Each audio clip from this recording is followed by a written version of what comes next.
Hoje nós vamos falar sobre Ciscoserv e vamos falar também a respeito da tributação envolvida, né? Nós vamos falar da tributação federal que está envolvida. Todos estão me ouvindo bem?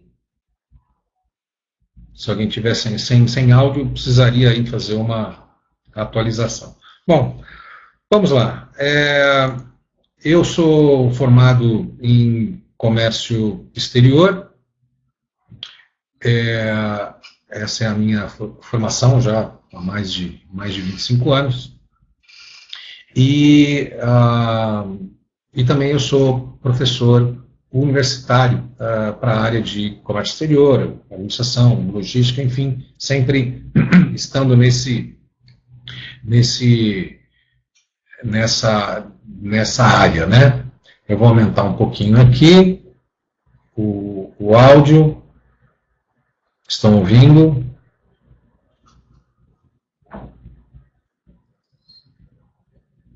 Muito bem. Então, alguns estão ouvindo. Vamos seguir em frente aqui. Vamos falar sobre conceitos gerais a respeito de Ciscoserv. Eu queria também deixar algumas coisas pré-estabelecidas aqui, que é o seguinte: vamos deixar as perguntas todas para o final. Nós temos aí, fazemos a apresentação toda, e aí as perguntas vocês fazem ao final, ok? Caso tenha alguma pergunta muito cabeluda, uma pergunta muito difícil, eu pediria para que vocês encaminhassem aí via Abracomex. Mas muitas das informações, que talvez seriam as dúvidas que vocês têm, está lá no próprio curso, né? Então aí vocês teriam que fazer a inscrição através da Abracomex, e aí vocês têm o curso todo lá, o curso inteiro, com todas as informações, ok? Então aqui nós vamos fazer uma aula inaugural que vai dar, assim, uma ideia bastante ampla. Nós vamos nos aprofundar em alguns pontos, mas o curso mesmo, né, o curso em si, aqueles que vocês precisariam se matricular, ele tem lá uma quantidade de informação bastante grande, ok? Então, fica aí a dica para vocês. Vamos começar, então, sobre conceitos gerais. Muito importante a gente entender que, de repente, apareceu Ciscoserv. De repente, apareceu, caiu aqui para a gente não sabe bem como que isso apareceu. Muitos ficaram surpresos, apesar que o governo já vinha sinalizando alguma possibilidade de tributar, não apenas de tributar, mas de ter um sistema onde o Ciscoserv, que seriam as operações que estariam ligadas a serviços em geral com o exterior, elas deveriam estar dentro de um sistema. E esse sistema, obviamente, é um sistema que conversa com outros sistemas da Receita. E aí, isso já tinha sido falado, né, já era um anúncio que vinha sendo tratado desde 2008. E, de repente, em 2012 aparece a regra, né, aparece a lei, e aí, enfim, todos acabaram tendo que se adaptar, e ainda estão se adaptando. A Receita tem dado bastante tempo, esse ano apenas é que ela começou a entrar com alguns pedidos, a ir mais a fundo, né, em que ela começou a checar se as empresas estavam fazendo, se estavam usando, se estavam alimentando o sistema, né, das informações e aplicando as devidas multas pelas infrações. Então, eu recomendo fortemente de que, se a sua empresa ainda não começou todas as operações desde lá de 2013, de 2014, que faça isso rápido, né? Porque a Receita está começando desde maio agora passado foi a primeira vez em que eu vi que teve uma autuação da Receita. E aí são valores não são valores muito altos, mas são valores que incomodam muito, né? E algumas empresas também, elas estão contratando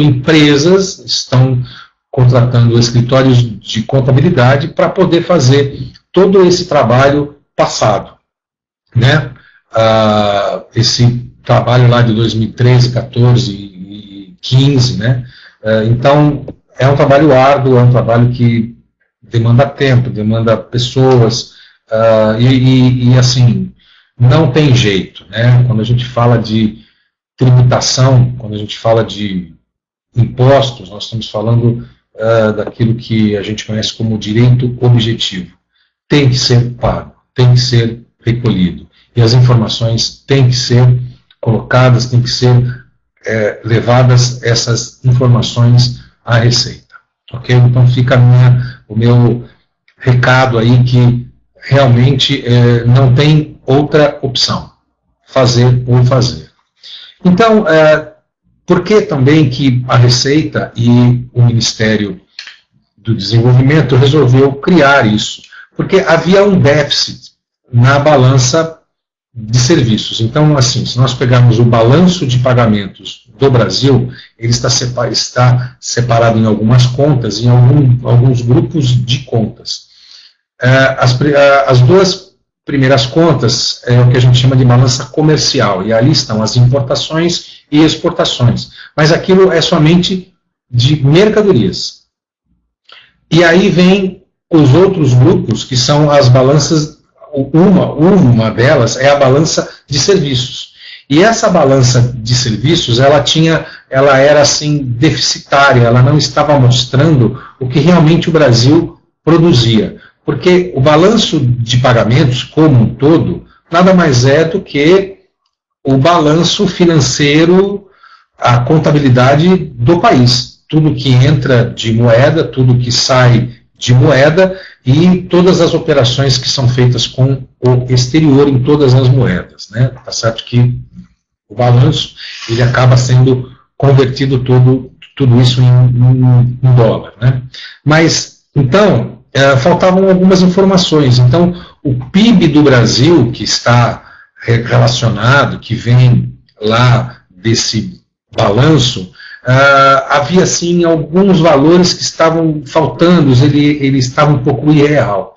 Então, o governo em si resolveu dar fazer com que isso se tornasse melhor, criando esse sistema. E na área de serviços, o Brasil exporta muito, né, exporta muitos royalties, tecnologia, e tem valores que, assim, realmente fazem bastante sentido e são valores muito expressivos dentro do balanço de pagamentos. Okay? Bom, o sistema em si, ele vai gerar algumas estatísticas, algumas informações, alguns relatórios, enfim, tudo o que está ali você pode extrair e poder saber e poder ter alguns dados, né, sobre a sua empresa e sobre, não alguma empresa em específico, mas sobre a parte de serviços de uma forma geral. A base legal, então, do Siscoserv, ele está lá na instrução normativa 1277 de 2012, e que ele diz o seguinte: ele dispõe sobre a obrigação, então uma palavra muito forte, né? A obrigação de prestar informações relativas às transações. E vamos ver aqui, ó, transações entre residentes e domiciliados no Brasil. Existe uma diferença de residentes e domiciliados. Residentes são aqueles que moram e domiciliados são aqueles que estão por um certo tempo aqui. e residentes e domiciliados no exterior, que compreendam, ou seja, que esteja sendo tratado sobre serviços intangíveis e outras operações que vão produzir variações no patrimônio das pessoas físicas, jurídicas e dos entes despersonalizados. Então, são 3 tipos de operações. São as operações relacionadas às pessoas físicas, às pessoas jurídicas e aqueles também que a gente chama de entes despersonalizados. O Siscoserv ele tem um nome muito comprido, né? Sistema Integrado de Comércio Exterior de Serviços Intangíveis e outras operações que produzam variações no patrimônio. É nesse sistema, então, que são inseridas todas as informações com base na NBS, numa nomenclatura específica para serviços. O objetivo, então, é mensurar as operações de importação e exportação de serviços. Se essas operações elas estão vinculadas, elas estão atreladas a alguma operação do Siscomex, que é lá de mercadorias, esses serviços, como você não consegue fazer o lançamento desses serviços atrelados a mercadorias, foi criado o sistema. Então, o objetivo dele é fazer com que aquelas operações de comércio exterior, de mercadorias que estão lá no Siscoserv, os serviços que estão atrelados a ele, estejam dentro do Siscoserv. Essa que seria a grande ideia.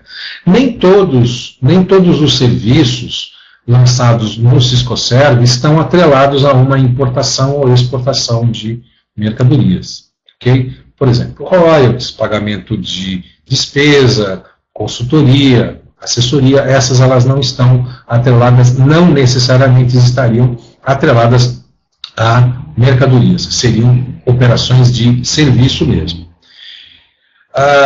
Então, ela vai te possibilitar, né, esse sistema, a produção de relatórios, como eu havia dito, e também vai ajudar ao governo mesmo poder entender como que funciona, qual é o tamanho desse mercado,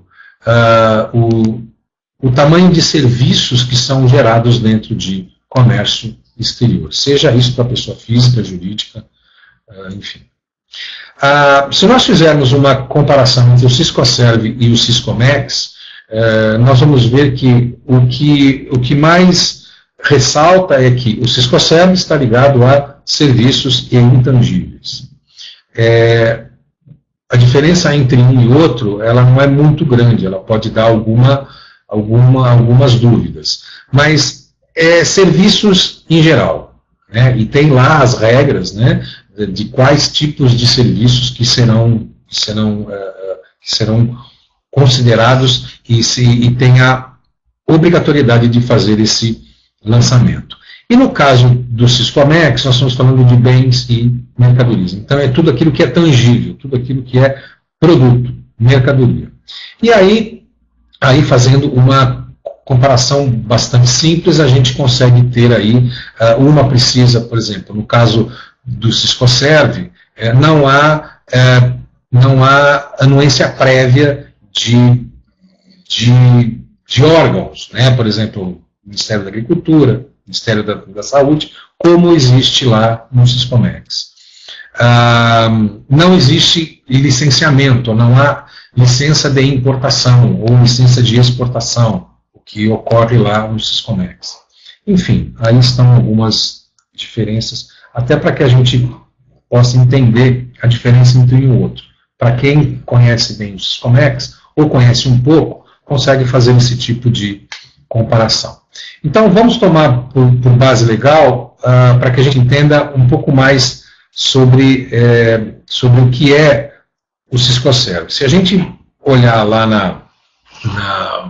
na IN 1277 de 2012, ele diz assim: dispõe sobre a obrigação de prestar serviços relativos às transações entre residentes e domiciliados no Brasil e residentes ou domiciliados no exterior, que vão compreender serviços intangíveis e operações que produzam variações no patrimônio.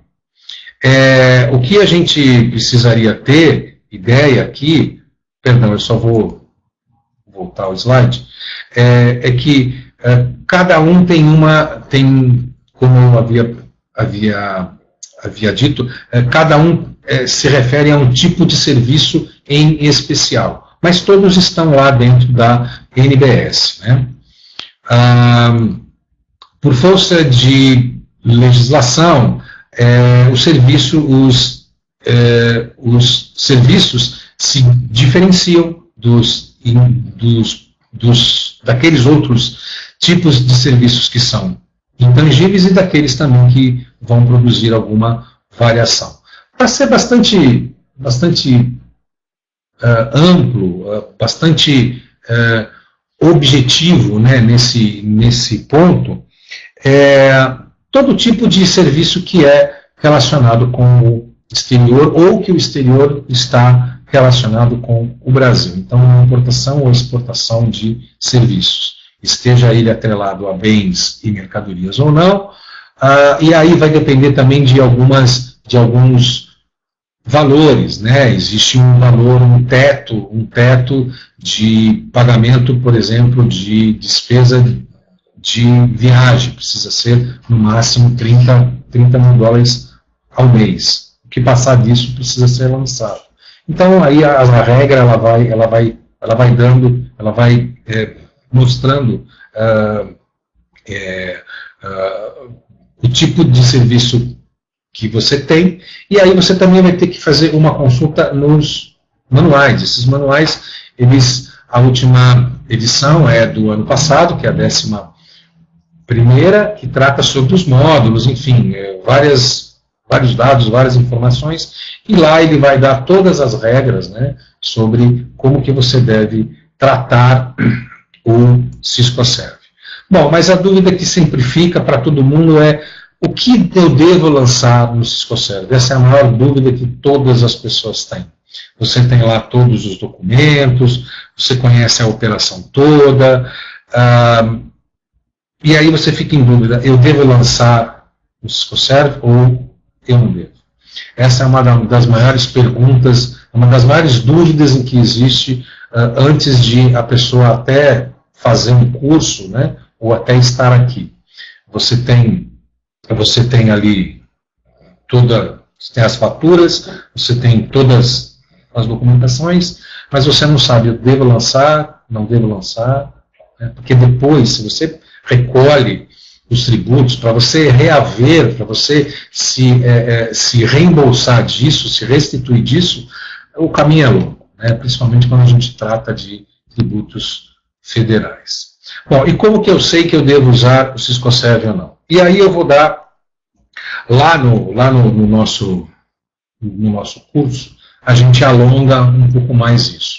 Mas as dicas, as 3 perguntas básicas são as seguintes. Primeiro, você está recebendo ou você está enviando moeda estrangeira ao exterior ou do exterior? Você está enviando, você está fazendo pagamento em moeda estrangeira ao exterior?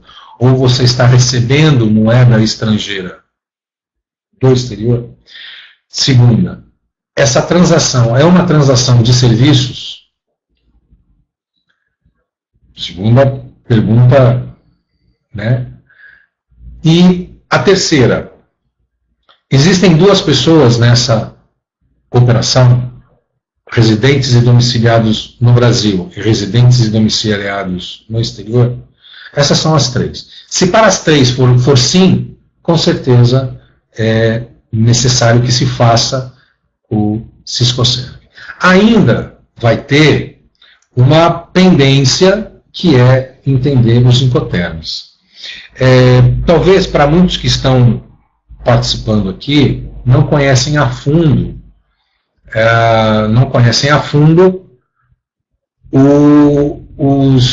esses termos, né? Esses termos são termos bastante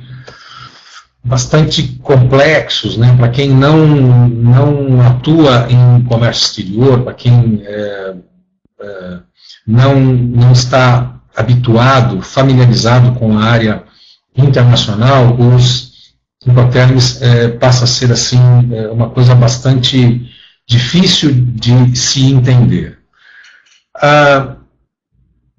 Então, respondemos sim às 3. E agora a gente precisa saber qual é o tipo de Incoterm que está sendo usado. Os Incoterms em si, eles são direitos e obrigações entre as duas partes. São direitos e obrigações entre o importador e o exportador. Os Incoterms, você só deverá aplicar os Incoterms ou perguntar se há Incoterms na operação, se essa operação estiver vinculada a uma operação de mercadorias e serviços. Caso contrário, não. Então, se for um pagamento ou um recebimento do exterior ou para o exterior de apenas serviço que não tem vínculo com mercadorias, de fato, deve ser lançado no Ciscoserv. Agora, se está atrelado a mercadorias, a uma importação ou uma exportação, aí sim você precisa entender quais são os Incoterms que estão usados, que seriam usados aí. E quando a gente fala sobre Incoterms, a gente vai ver esse quadro que vocês têm aí, que nesse momento para nós não nos importa muito ir a fundo, mas eu posso já adiantar a vocês que os Incoterms que fazem parte do grupo E e do grupo F, uma importação, por exemplo, onde você está comprando dentro do grupo E ou do grupo F, é uma importação onde você vai ter que contratar os serviços, ou seja, de frete e seguro. Então, se você está contratando, você tem que fazer o lançamento no Ciscoserv. Se a sua importação for dentro do grupo C e D, você não tem a obrigatoriedade de fazer o lançamento do seguro e do frete. Porém, você precisa pensar de quem contratou esse seguro, quem contratou esse frete. É uma pergunta que você tem que ir lá no departamento de importação ou no departamento de exportação e perguntar quem que fez a compra, quem que contratou isso. Tá?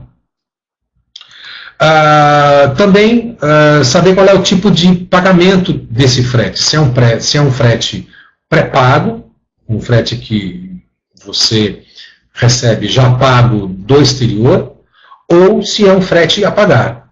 E esse tipo de pagamento de frete está intimamente ligado aos Incoterms. Depende do tipo de Incoterm que você usa, vai ser um frete pré-pago ou um frete a pagar. Então fica aí mais uma dica. O Ciscoserv ele tem 2 módulos, o módulo de venda e o módulo de aquisição. Né? E, como eu disse, esses manuais já estão na sua 11ª edição, que a última foi o ano passado, em maio do ano passado. No módulo venda, devem ser registrados todos os serviços intangíveis e operações que produzam variações, vendidos por residentes ou domiciliados no país a residente domiciliado no exterior. Então, módulo venda, venda de serviço, venda de intangível, venda de operações que vão variar no patrimônio. Venda. Não vamos confundir com exportação. Poderíamos até dizer exportação de serviços, tá? Mas a exportação de serviços ela não está vinculada a um processo de exportação de mercadoria. Okay? Por isso que a gente fala, então, venda. E tem o módulo aquisição. Aquisição seria a compra, adquirir o quê? Serviços intangíveis ou operações que produzam as variações por domiciliados, por residentes ou domiciliados no país, com domiciliados ou residentes no exterior. Okay? No módulo venda, existem 4 modos de prestação. E aí nós temos que vão identificar, né, e vão localizar, que será conforme aonde está cada um desses modos dentro do módulo. Então nós temos, perdão, um módulo de venda, tem 4 modos de prestação. Módulo venda, 4 módulos de prestação. E aí depende de onde está localizado quem está prestando e quem está tomando o serviço. Por exemplo, nós temos no módulo 1, é o comércio transfronteiriço. São aqueles onde são registrados a prestação de serviços por residente ou domiciliado no Brasil a um consumidor ou residente domiciliado no exterior. É o caso, né, como existe aqui, é o caso das comissões de agente, consultoria, assessoria, enfim, todas essas que têm o mesmo padrão de prestação de serviço. Um consumo no Brasil é um serviço prestado por um residente ou domiciliado no Brasil, consumido por brasileiro ou domiciliado, consumido no território, então é prestado no Brasil, consumido no Brasil por um residente ou domiciliado no exterior, que veio de lá de fora e vem prestar esse serviço. Aí encaixaria dentro desse. O módulo 4 é o movimento temporário de pessoas físicas. São residentes no Brasil que se deslocam por um tempo ao exterior para prestar um serviço a alguém no exterior, a um residente ou domiciliado no exterior. O módulo aquisição, ele tem 3 modos, diferente do modo do módulo venda. Ele vai ter somente 3 modos. E aí, o primeiro modo é o comércio transfronteiriço, que é igual ao outro, só que a relação é inversa, né, a prestação é inversa. O consumo no exterior é alguém que é um serviço que é prestado por um residente no exterior e consumido em outro país ou por alguém domiciliado ou residente no Brasil. Tudo isso parece muito complicado, mas você precisa entender a sua operação. A partir do momento que você entende a operação que foi feita, você vai se adequar a um desses modos, se é venda ou se é aquisição. E o módulo 4, que é o movimento temporário de pessoas físicas. Vale lembrar que no módulo aquisição, somente são apenas três modos, e presença comercial no Brasil não existe. Falando sobre documentação e também sobre um roteiro, eu deixo aqui algumas ideias, algumas dicas. Primeiro, muitas das prestações de serviços, elas não estão baseadas, elas não estão linkadas a um contrato. E eu acho que é sempre bom ter algo escrito, um contrato por escrito, nem que seja em um e-mail, ou uma confirmação, ou seja, informações para que possa confirmar essa operação que está sendo feita. A Receita, ela não vai pedir isso, mas se tiver alguma dúvida, ela pode lhe perguntar como que é essa operação, e você vai ter que explicar como que é feito essa operação. E também falando, juridicamente falando, é sempre bom ter um contrato, é sempre bom estar escrito tudo que está sendo tratado nessa operação de serviço. Eu não vou dizer que lá num frete ou em um seguro relacionado a uma importação ou exportação, você precise ter um contrato para isso. Não, porque lá o contrato são os documentos dessa operação. Lá o conhecimento de transporte, o certificado de seguro, a fatura, isso prova que você contratou serviços, né, que você teve que fazer a contratação e que pagou até. Mas no caso de prestação de serviço simples, é muito importante, por exemplo, uma consultoria, é importante que você tenha um contrato, né, um pagamento de comissão, pagamento de um serviço de assessoria profissional, uma palestra, um curso que alguém vem fazer aqui no Brasil, ou que a sua empresa, ou que alguém da sua empresa vá fazer no exterior. Muito bem. E aí, também a cópia do conhecimento, a cópia da fatura, ou um documento que prove isso. A cópia desse registro, né, contendo todos os dados que foram registrados lá no Fiscoserv, e alguns e-mails que foram feitas trocas de informações, até que se chegasse àquele contrato. Então, eu aconselho sempre, junte toda a documentação que você tem, para você ver primeiro se realmente aquelas 3 perguntinhas básicas, né?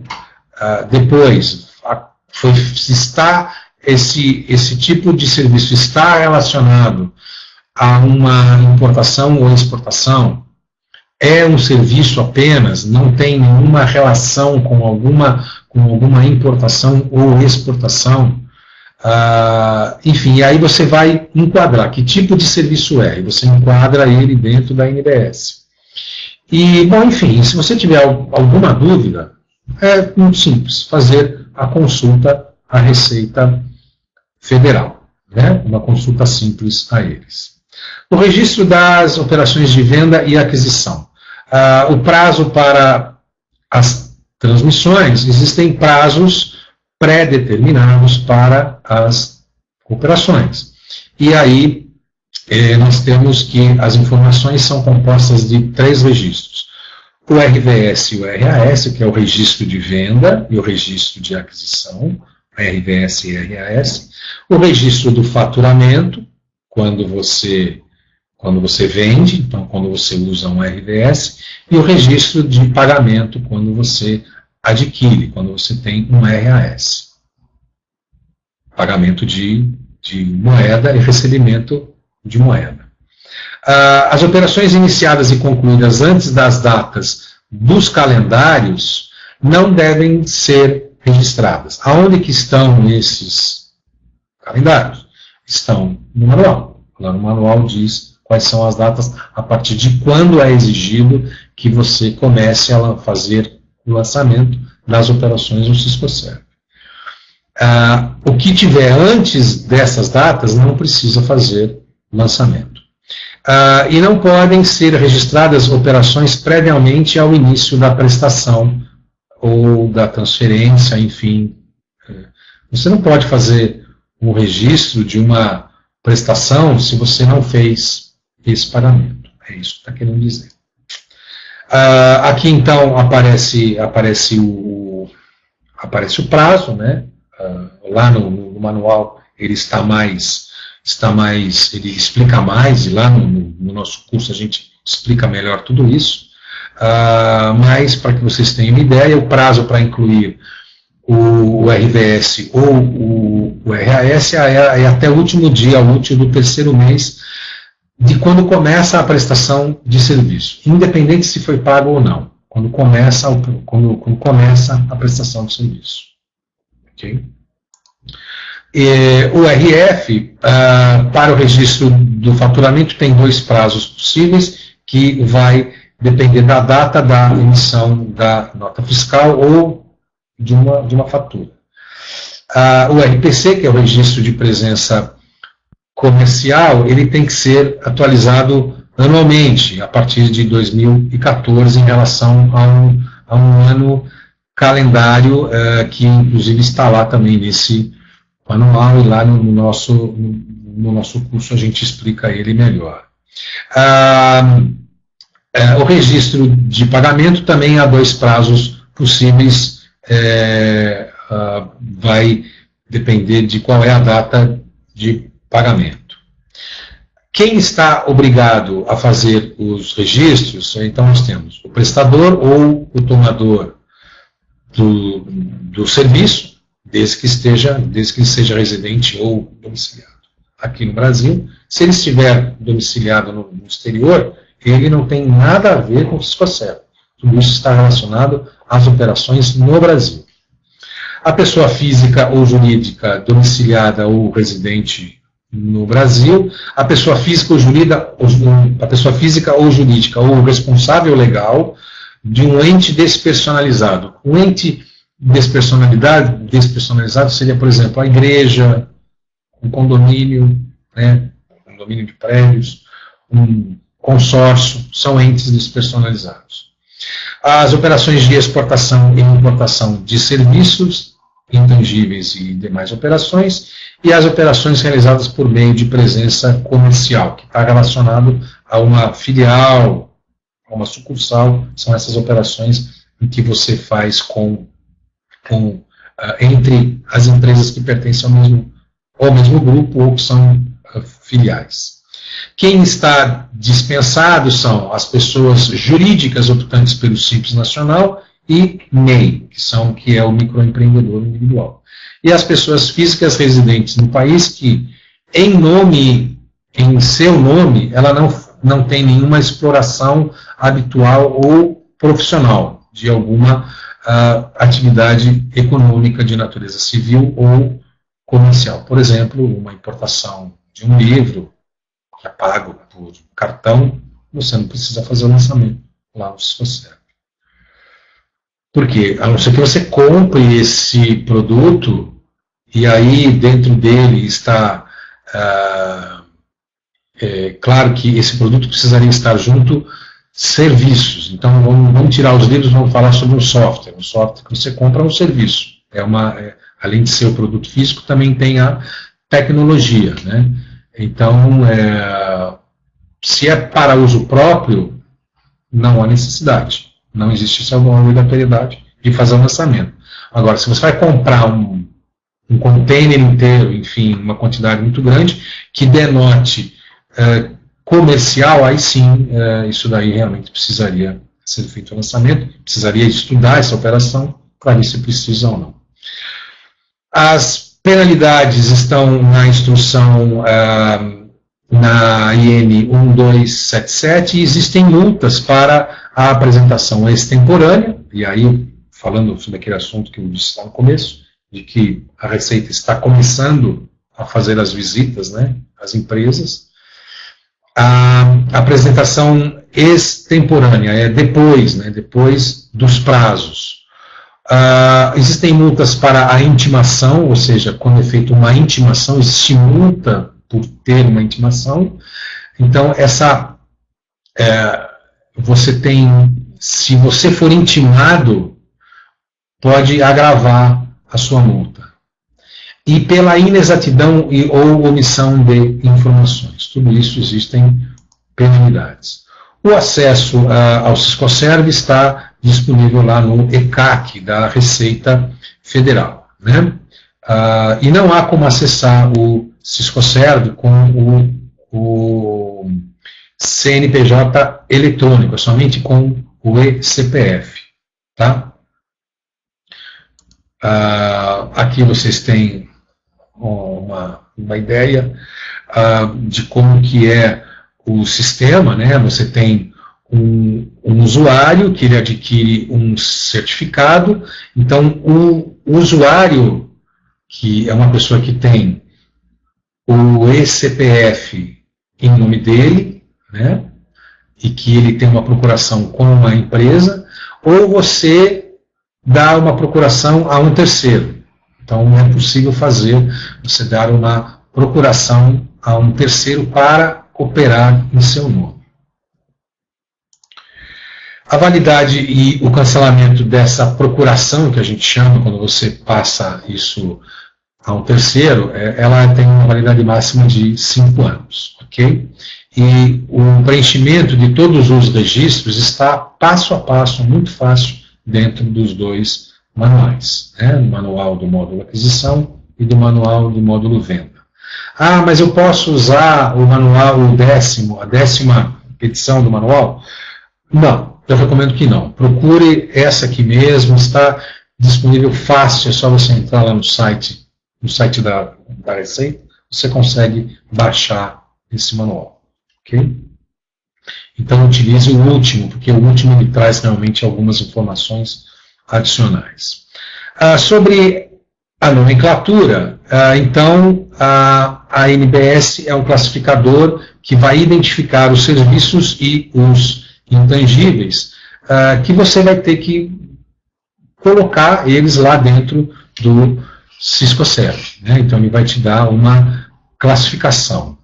Exatamente como é na NCM ou TEC. Então são códigos. A gente vai ver um pouco mais aqui à frente.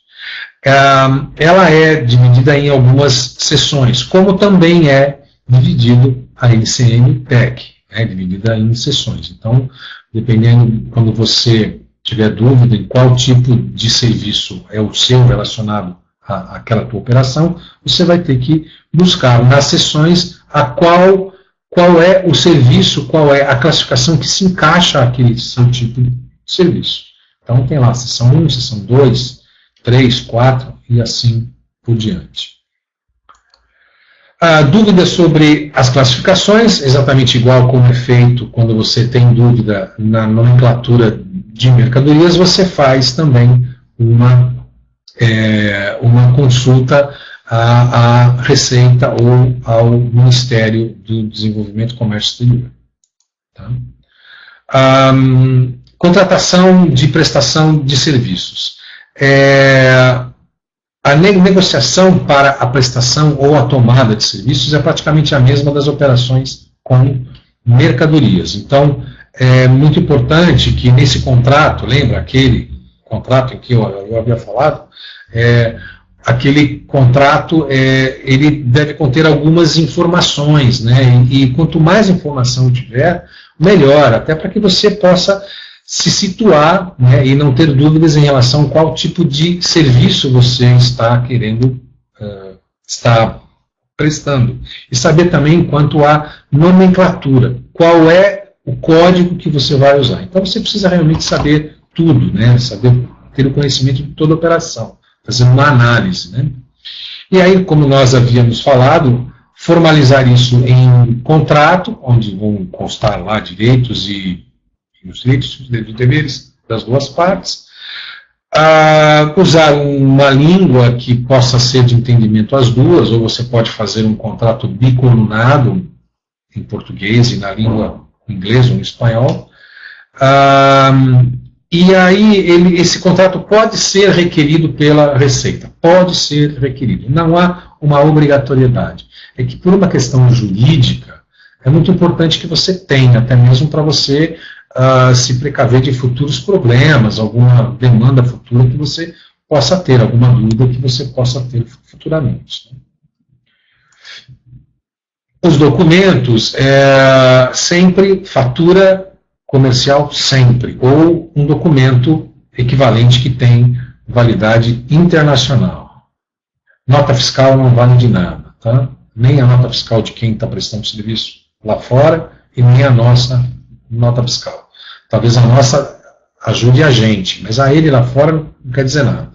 Mas enfim, fatura comercial. Sempre ter uma fatura para todos os pagamentos, para todos os recebimentos.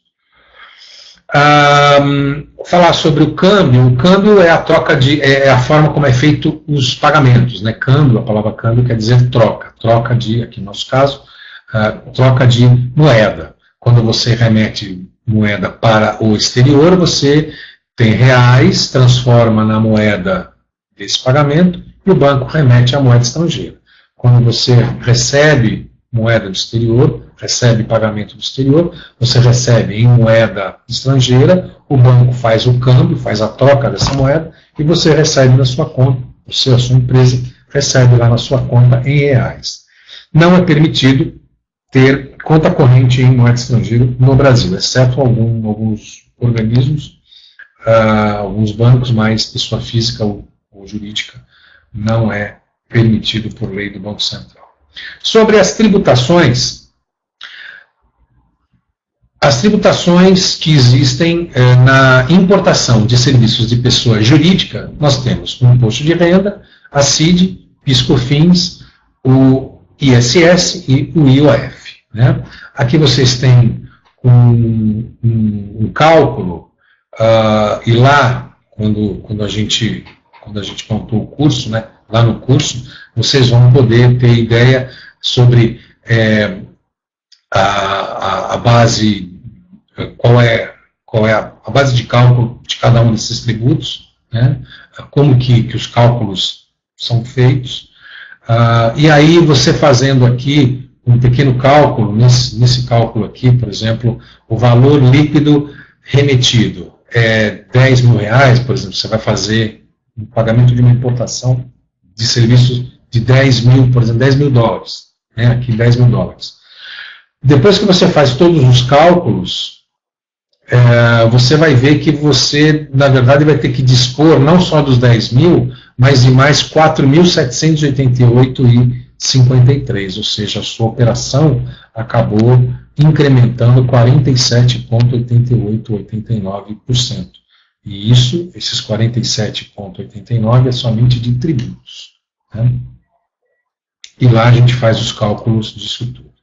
Os rendimentos do trabalho com ou sem vínculo empregatício sujeitam-se à incidência do imposto de renda também, que é a alíquota de 25%.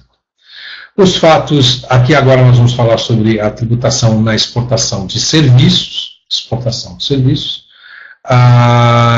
os fatos geradores, ou seja, quais os tributos que estão inseridos na exportação de serviço, o imposto de renda e a contribuição social. PIS, COFINS e ISS, eles estão isentos na exportação.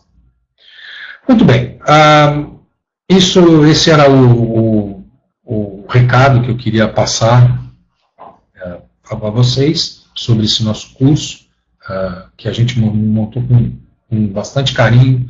É um curso bastante intenso, né, sempre gera muitas perguntas.